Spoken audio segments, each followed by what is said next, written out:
Historically, when Chungpo Nanjo, he's from central Tibet. So Chungpo Nanjo, he was a Rinpo before. Rinpo is like a old religion of Tibet in Himalaya region. Some, they have a mixture of shamanism. Yeah, it has a different aspect to it. He was a Rinpo until he was 50. And then, but he could never connect sincerely. He has this previous life karmic connection. And then he went to India. He had some land. He had almost 1,600 students. He was a great master in the Rinpo aspect. But he put all the Rinpo students in the retreat. And then he said, I want to become Buddhist. So then he received some Dzogchen teaching, Chakshen teaching, but he was still not satisfied.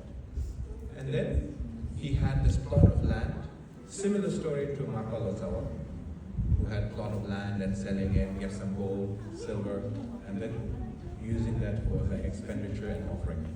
So he had some, land, and his uncle and aunt said, what are you doing? Have you lost your mind? You have all the things that other people would imagine. You have fame, you have title, you have students, you have institution, you have everything. Why are you leaving that behind and following this Buddhism? And he said, no, I have, deep down in my heart, I want to become Buddhist and I want to go to India. And the uncle refused to support. The aunt said, no problem, we will support you. And they sold the land, that belongs to him. He got some few silver coin, gold coin, so on. And then he went to India. He received teachings from many different masters, from 150 masters.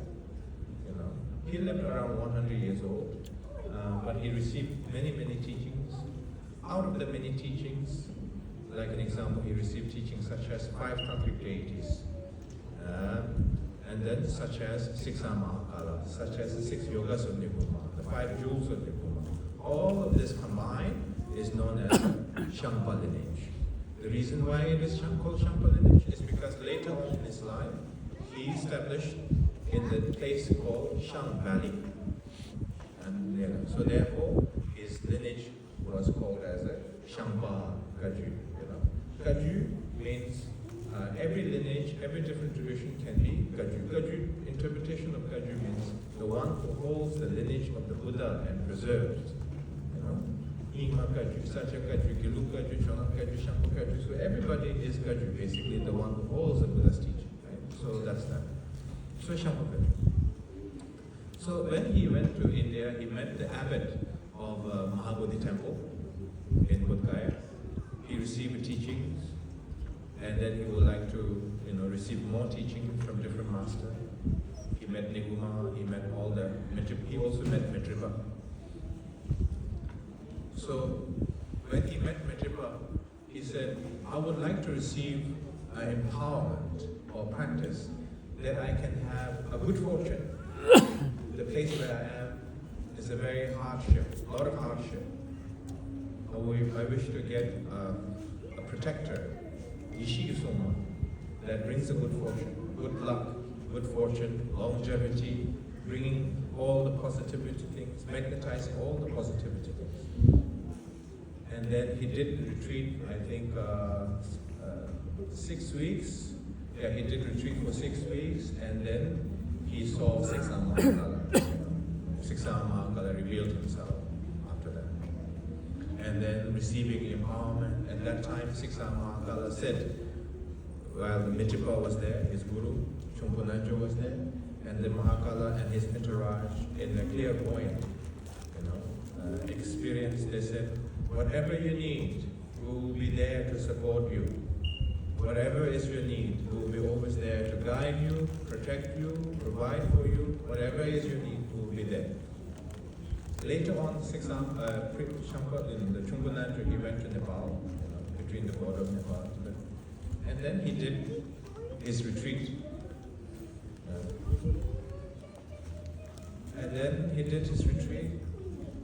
And he ran out of offering. Like a Sekhem offering, he ran out of offering. And then he got upset. He came out of the retreat cabin and And then he said, he shouted like an madman, like a crazy man. He shouted, he said, in the front of the Mitriba, you, protector, have promised me that you will provide my needs. Now I have nothing left to offer in my shrine. I have no sekim left. I have nothing left to offer. I am basically left with empty-handed. I have nothing. And then he got upset and he closed the door. And then a few days gone by, 1 week gone by, and then a group of traders, a group of business traders, they say, oh, you are a great master, and then they sponsored him, support him, build temples and things like that. So I read that history when I was in the 3 years retreat. Many history. There's a whole volume of the history. I read that so many times to the point that I remember everything. I fell in love with it. And then of course, in the retreat, there's a different practice, right? Not everything is the one practice. So there's a different practice. So then when it's time to practice 6 hour Mahakala, and I remember that story. Whatever you wish, it will come true. So then I was like, okay. Then I was just sitting in my meditation box. It was in the 2nd year. I sit in meditation box. I look at my shrine, my trisham. My trisham looks empty. I have no money. So in the retreat, I was only 15. So with the little money you have, you put under the carpet, so nobody sees it. So you probably maybe have equivalent of $10, $20 maybe, Indian currency. So I put under the carpet so nobody can find it. So that's how much I have. So I looked at the shrine. I said, there's a Buddha, a Gönkar over here, but in between the shrine looks a little bit of gap, a little bit empty. When you're rich, you have many statues. The shrine looks very grand. When you're poor, the shrine also looks, you can take refuge with so-so. A blessing would be so-so. Not so many. When you go to the rich family, so many golden statues. It looks like a blessing already. When you have no money, so-so. So my shrine that time was, so-so. So I saw some gap in between, not enough statue, I have very few. Then I said to myself, it would be nice if there's a statue over here filling the gap. It would be nice. But if it doesn't, so what? It doesn't matter. 1 week passed by, 2 weeks passed by, and then somebody offered me a Buddha statue. And then I said, very good. Then I put up there. Then I said, since that worked very well. Greedy, very greedy. I'm a greedy person. So then I said, since that worked very well, I haven't eaten a dumpling for a very long time. Dumpling, momo, You have no money to pay for the momo or buy momo. You're not allowed to bring in and out because when you're in the town. So I said, it would be nice if I can have some, some dumpling, It's been a very long time eating a very bad food every day. Some dumpling would be nice. But it doesn't happen, it's okay. I wish. And then 1 week, 2 weeks passed by, somebody offered me a big chunk of dumpling. So that worked. Yes! I was enjoying it very much. The reason I want to share this story is that I want to tell you, you develop your relation, your devotion, the blessing will come. I don't want to make you feel, this is another Rinpoche giving a moment, whatever. I want you to understand, if you put a dedication, the blessing in return is there, whichever the protector may be. But from my side, I'm dedicated to 6 hour Mahakala. And then I was in France. There's many stories like that. And I was in France, and then I built this Mahakala temple next to the big temple. I built this Mahakala temple. And I had some golden ring and bracelet and something, then I took it out and I offered to Gönkar. Like in Bhutan, Tibet, in Himalaya, we offer these precious things like Z, we offer. So just like that, I had some gold, people offer me some silver, and I put on the shrine, on the 6 hour Mahakala. And then I sat on the ground, the 6 hour Mahakala shrine, I was up there.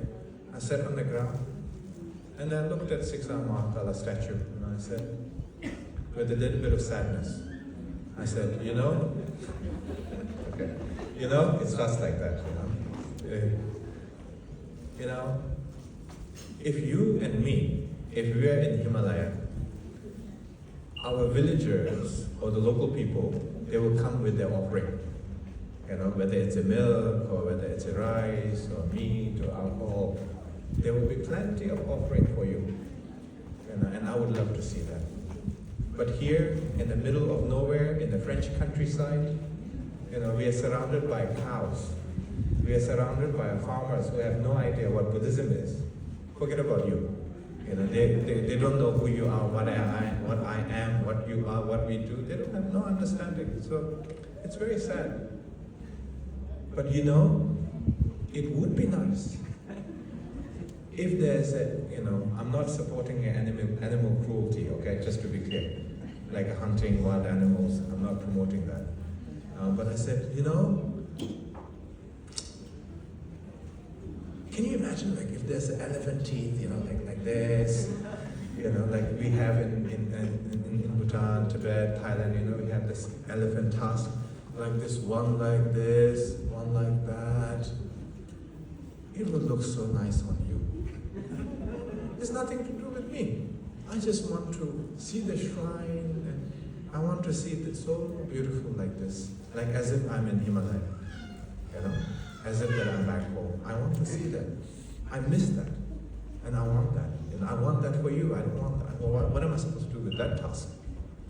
And then 2 weeks gone by, and then the French fellow was not a Buddhist, and he came to me and he said, my great-grandfather used to hunt elephant in North Africa, and I don't promote this kind of business. I don't want to sell it. If I sell it, it promotes black market. And then I don't know what to do with it, because we do this cutlery, with the gold, silver, with elephant tusk. I'm a chef, so I don't do this kind of business. I don't like it. Rinpoche, what should I do? I said, bring it. And then he brought it, and then I put it in front of the shrine. And he brought not just 2, he brought I think 4 or 5. And so the 2 African tusk, followed by 2 Southeast Asian elephant, which is smaller, and then additional 1 more bigger one. So then I kept in the shrine. And then during 2022, during the COVID time, like opening time, then I said, I was teaching yoga. It was 1-week retreat. I was sitting on the throne. People are doing yoga, quite happy, doing afternoon teaching. Then I said to Mahakala, I said, it's been a while since the last time I asked your presence. The last time I felt your presence was quite a while ago. It would be nice if I can feel your presence again. I have an ignorant mind, so even you reveal yourself to me, I cannot see it because I have a ignorant mind. I'm such an ignorant person. I do not see even the Buddha is in front of me. Even you as an enlightened protector in front of me, I cannot see it. But don't you think it would be nice? I always negotiate. Don't you think it would be nice that if the black bird, if the black bird, crow, enter inside this temple, it's a big temple, enter inside this temple, don't you think it would be nice? So I know it is coming from your blessing. Very distinctive, very particular, not random, very particular. So, a black raven entering to this temple, don't you think it would be nice? And then a few days gone by, and then everybody says, Rinpoche, thank you for the teaching, blah, blah, wonderful, great experience, thank you. And then at the end, there was one lady, she came to me, and then she carried a blackbird. Yeah, and then she said, Rinpoche, give this blessing. I saw this bird this morning, the black crow, and give that blessing. So I took it, and then I feed, I looked after, and then I released back to the wild. Yeah, things like that. And then such as, like an example, like the Bhutanese, we we are very familiar with the Gelipu,